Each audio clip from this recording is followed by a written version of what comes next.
All right, so there's a little bit of a controversy over who should moderate the next debate. Yes. Politico and the DNC are apparently at odds over the fact that Politico would like Tim Alberta, very respected journalist, their chief political correspondent over at Politico magazine. Right. They want him to moderate. I think he's effective, smart, etc. Ask tough questions. DNC doesn't want him because he used to work at National Review. That is such a ridiculous claim. By the way, do you think Republican debates are like picnics for these candidates? Like John Harwood moderated a past Republican debate. But the idea they should be picnics is exactly. Ridiculous. That's my whole point. Actually, Zed Jelani said on the show yesterday, he said, you know what? It was great when like William F. Buckley would moderate Democratic debates back in the day, because having an outside point of view, first of all, Tim Alberta is actually not ideological in any way. Yeah, he's covered the GOP, but actually coming at it from that perspective and saying, hey, the GOP is going to say this, what's your response to that, would be incredibly useful. But let's say he was ideological, that's a good thing, because you have to run against Republicans whenever you become the nominee. Like, God forbid you face some critical questioning. It's just such snowflakes. I can't believe it. Well, and the perils of bringing in the hometown crowd, right. I think we're on full display this week, where Pete Buttigieg is given softball questions. Elizabeth Warren is given softball questions. They're given the most time to speak. Andrew Yang is like barely present. It took 32 minutes. Barely present. It took 32 minutes for Andrew Yang to get a question in that debate. 32 minutes. That's outrageous. I think a GOP moderator would be fairer to Andrew Yang than any of these Democrats. Well, I do want to say, though, I want to propose a solution, because I just hate seeing Politico and the DNC at odds like this. Right. Saagar and I will host the debate. I think it's a good compromise solution. You've got the left, you got the right. Yeah. We do a great job for you guys. I'm ready to go. I'll actually do my homework, unlike these MSNBC. But another thing I really wanted to highlight, the Russian delusion never has stopped permeating. Some people truly lost their minds, and that was really just on full display yesterday. First of all, there was a story that came out about Hunter Biden. He's been found, a DNA test has found that he is in fact the father of a child, which he'd been hit with a paternity suit in that state, but we can leave that one to another day. And the Trump will be all over it. We can leave that and the sordid details of all that to another day. But GQ correspondent Julia Ioffe, she used to be a respected journalist, I guess, tweeted during this entire exchange that she was worried that the Arkansas Democratic Gazette may have used, quote, Russian commas. Russian quotation marks in their tweet, and she was worried that this was Russian disinformation that was spreading very quickly. I mean, I guess to her credit, she deleted it and apologized.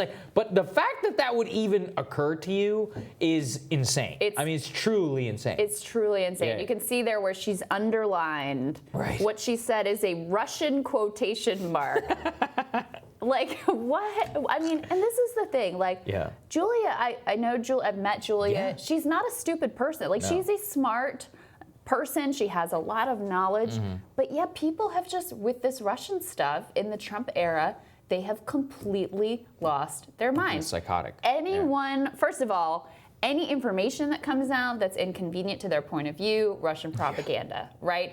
Any candidate who challenges this sort of established way of things and dares to criticize America, Russian propaganda. Anyone who doesn't, like you and I, toe the sort of establishment narrative. How many times have we been called Russian assets? Media. Russian-controlled media. I mean, it's just like, it's insane. And this is up there among the most insane things that I've seen in this vein. I did not know this, but somebody pointed this out to me. Those aren't even a Russian quotation mark. They're Russian quotation marks. They're European quotation marks. They're on any European keyboard. So it could have been Italian, French, German, or whatever. And so I was like, that makes it so much worse.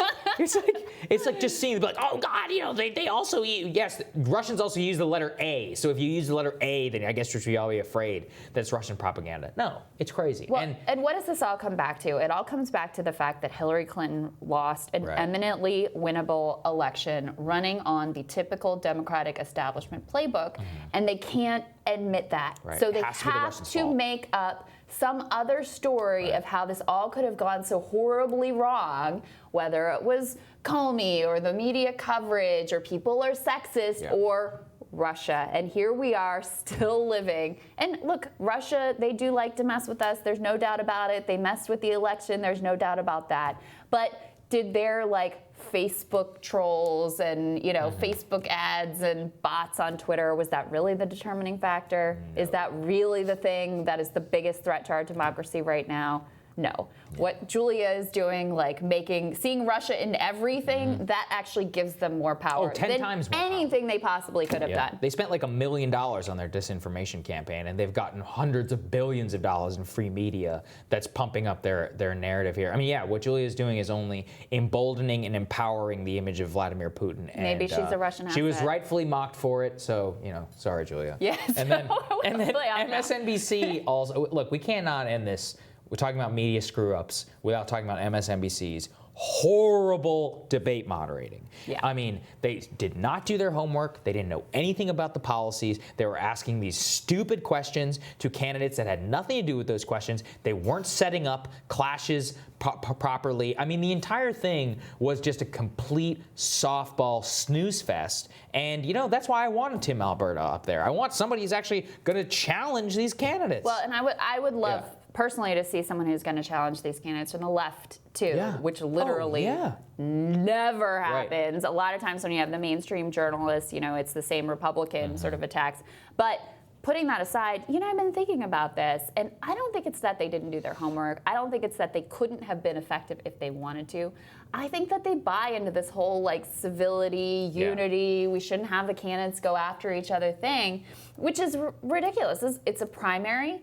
You're testing these candidates. You're trying to illuminate differences for voters. You're trying to get new information from these candidates. And on that grounds, they just completely failed. Look, these are my former colleagues. I know every one of them except the Washington Post journalist isn't someone that I know. They're all three very smart women, very smart, very knowledgeable. They, are well informed on the issues. And they, I think, intentionally chose to have this be kind of a softball, let's just kind of throw out some issues and see what happens, rather than really digging in deep. And I think it was a massive disservice and missed opportunity. Yeah, huge missed opportunity. All right, we will have more Rising for you right after this.